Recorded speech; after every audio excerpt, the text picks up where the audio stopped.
right, Shanti. What's the difference between humans and animals, and why are we different? Yes.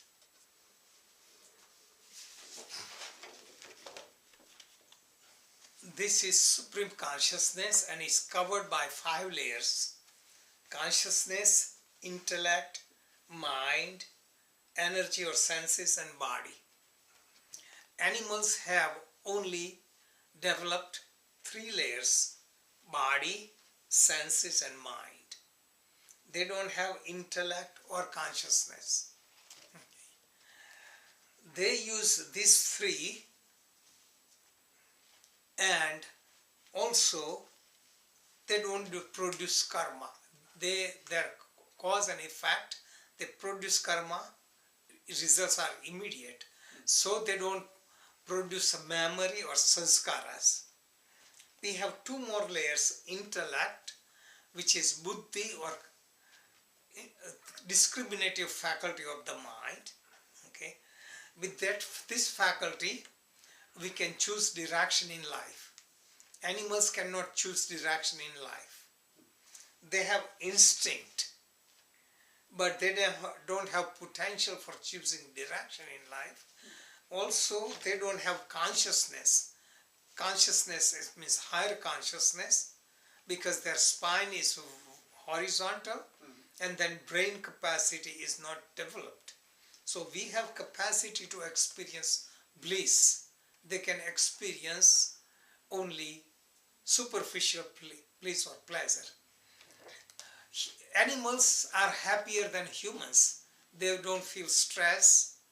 They don't suffer from so many diseases, because when you use only body, senses, and mind, you don't get trapped, because body is the field from which senses receive information.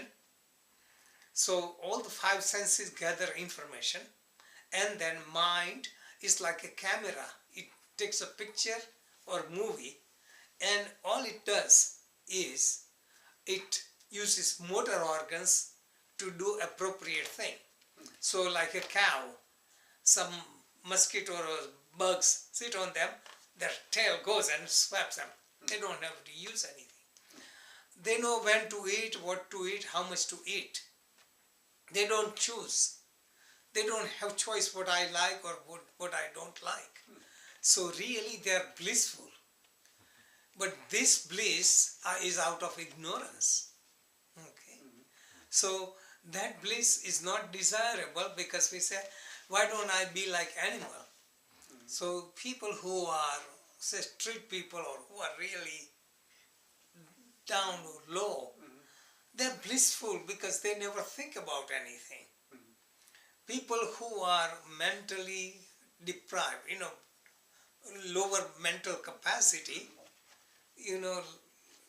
moron or whatever we call, they're blissful because they don't think about, because they don't use buddhi, they don't use intellect.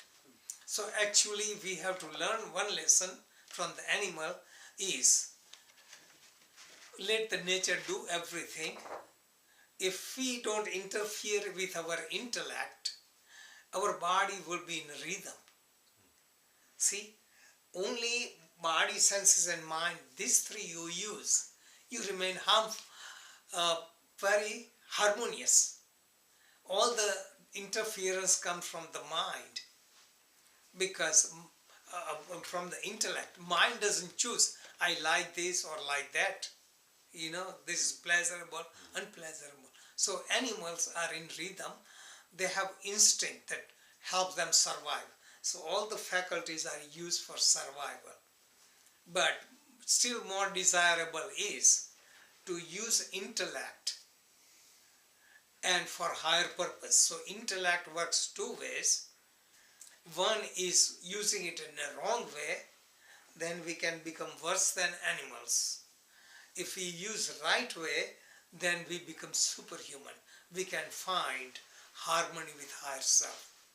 So we have a faculty that gives us choice to go in a negative direction or positive direction.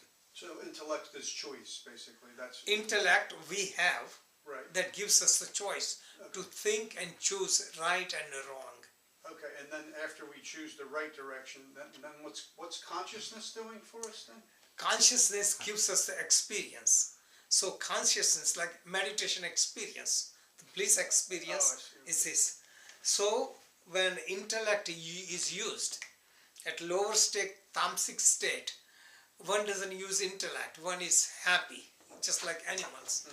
Then in the intermediate state, rajasic state, one wants to advance, wants to gain money, fame, power, that brings restlessness.